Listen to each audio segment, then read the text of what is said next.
بسم الله الرحمن الرحيم السلام عليكم ورحمة الله وبركاته daawadayaal kula wanaagsan halkan waa warbaahinta hay'adda media meel kastoo aad joogtiin waxaan idin leenahay waqtiga idin wacnaado insha Allah hagaag daawadayaal xubin ku soo qaadanaynaa wasiirka arrimaha dibadda dalkeena oo sheegay inay beegsan doonaan saldhigyada ciidanka Mareykanka ku leeyihiin mandiqada wasiir Abbas Aragji ayaa hadalkaasi ku sheegay mar uu la hadlayay warbaahinta telefishinka الجزيرة عربية وحنا سيد المرأة وسهذا القاضي كل كي شاهد الحمري إيران يمريكا سوى حسين إنه لبعض الناس القاتين كل كودا وريق لبعض إذا حجودك إنك السؤال عيمن تاريخ كل كاس اللي عندهم روح لقوي دي صورت تكلمنا التقال أي لقى أمريكا وحو الشيء إنه صورت قلتها مركز بس أي إيران ديار وتهي نبض يدقال وزير كلمة دبد إيران waxau fariin u diray Mareykanka iyo dalalka mandiqada bariga dhexe isagoo si cad u sheegay haddii uu Mareykanka soo weerar Iiraan inay beegsan doonaan ciidamada Mareykanka salgeeda ku leh dalalka gobolka wuxuuna hoos ka xariiqay in ujeedadoodu aysan ahayn in ay weeraraan dalalka gobolka balse ay beegsan doonaan salgeeda ay ciidanka Mareykanka ku leeyihiin dalalkaasi kale wargeyska The Telegraph ee ka soo baxa dalka UK waxa uu maanta qoray in ay Iiraan diyaarisay gantaalo iyo diyaaradaha droneska si loogu duqeeyo saldhigyada militariga Mareykanka ku leeyihiin dalalka ku yaala mandiqada bariga dhexe wargeysku wuxuu qoray in qorshahaas qayb ka yahay sidii gantaalada nooca balaastikada diyaaradaha duuliyaha leh loola beegsan lahaa xarumaha talisyada militariga Mareykanka iyo saldhigyada ay ku leeyihiin dalalka mandiqada daawadayaal xubintan saddexaad waxay ku soo qaadanaynaa eedeysanayaashii toogtay janaraalka Raashiyaanka oo la soo qabtay xilli mid u baxsaday imaaraadka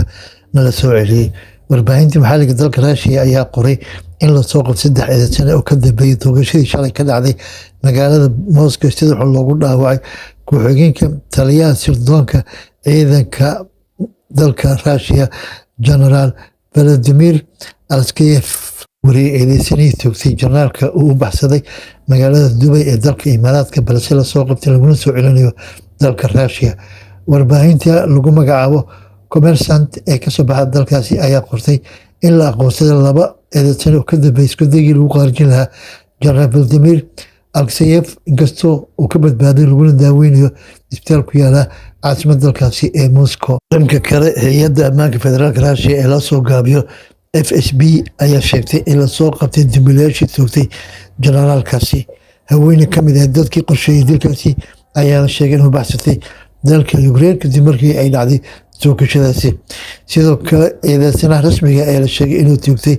sarkaalkaasi ayaa isagana la soo qabtay eedeysanahaasi oo magaciisa lagu sheegay Leonbir Korba ayaa laga soo qabtay magaalada Dubai ee dalka Imaaraadka Carabta oo uu baxsaday eedeysanahaasi oo da'diisu tahay 60 jir ayaa waxa soo qabashadiisa ka kaashaday hay'adaha ammaanka ee dalalka Raashiya iyo Imaaraadka Carabta sidoo kale hay'adaha ammaanka Raashiya waxay baadi goobaysaa kuwii soo abaabulay toogashada lagu qaarjin lahaa General Vladimir Alexeyev oo Jimcihii soo dhaafay lagu toogtay dhismo la degan yahay oo ku taala waqooyiga bari ee caasimadda dalkaasi ee Moscow si kastaba ugu yaraan 19 jenaraalo Raashiyaan ah ayaa la dilay tani markii ciidanka Raashiya faragelinta militari ay ku galeen dalka Ukraine sanadkii 2022 daawadayaal waxay intaas noogu dhan xubnihan ku talagalnay ilaa kulan kale waxaan kaga tagayaa wassalaamu calaykum waraxmatullaahi wabarakaatu halkani waa warbaahinta hay'adda media nabaday oo nagu soo biira